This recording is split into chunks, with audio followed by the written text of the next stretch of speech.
Director, I mentioned the proposed rule to overhaul grant-making in my opening, which seeks to subject virtually all federal funding to the whims of the president's policy priorities.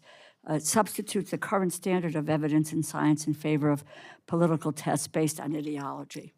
I've talked to a number of groups, and many of the groups have asked for, and I think they may have requested more time to be able to read. It's a 412-page document, and so that they can participate in the public comment period. Can you commit to granting a 45-day extension of the comment period? No, but I will say this, the number of comments that are coming in that we have to respond to is going to take us some time. The answer is no.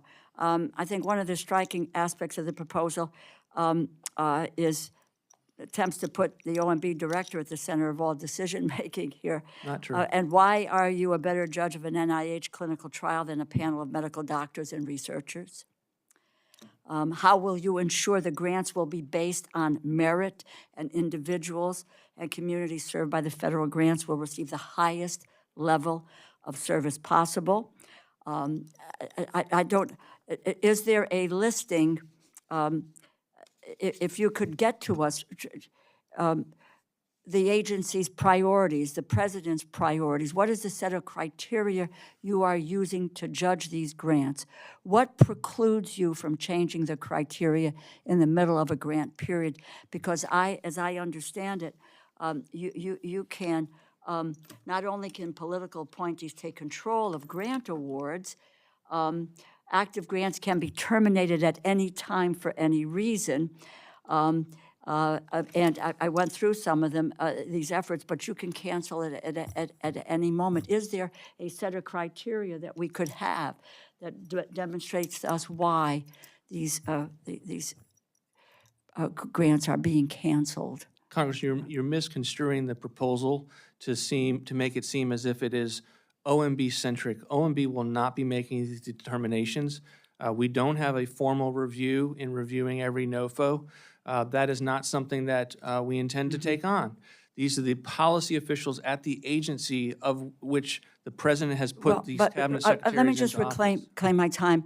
But the fact of the matter is understand it, and this is probably the most consequential change in the rule. Senior political appointees, rather than career scientists and program officers, would now be required to conduct a, quote, pre-issuance review of every discretionary grant before it is awarded. These appointees are explicitly forbidden from deferring to peer reviewers or routinely ratifying their recommendations. This is in the 412-page document, and maybe you think that people weren't going to read it. And then there is no longer peer review. Peer review is no longer binding. A political appointee can simply override the scientific community's judgment with no finding of cause. That is what is a part of this rule, which is it dismantles what we established after World War II for the National Institutes of Health, for the for the National Science Foundation, for Department of Energy, for NASA. It really reverses how we have awarded grants in the future. You're shaking your head no, but that, in fact, which is what the fact of what you are trying to do with a political lens and someone's political ideology. I have one more question for you. Have you released all appropriately appropriated funding to each intended agency through the apportionment process? We were working through the apportionment process expeditiously. I can't say we've done every single one of them, but if you have one that you're particularly interested in. No, but I'm just saying it is your responsibility to get the money out of the door in a timely fashion. And if you can't do this, we need to take a look, because again, Congress provides the authority for this. Full year apportionment. How much funding has been available? They need right. How much funding has been made available? How much funding have you made unavailable to agencies as of today? If you can't answer that, now I would like an answer to that.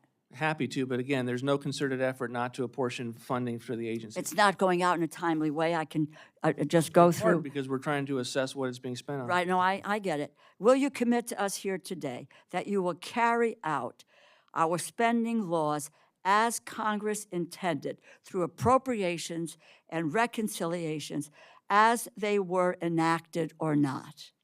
Obviously, we will take and make sure that we're spending money where you intend us to spend money. At the same time, I'm not going No, to take any that is tool. where, no, the I'm answer not to gonna that take then a- is no. I'm not You going to are take a not tool going off to the table. You are not going to spend the money that Congress in a bipartisan Didn't way say that. enacts. Yes, you did. No, I didn't. yield my time back.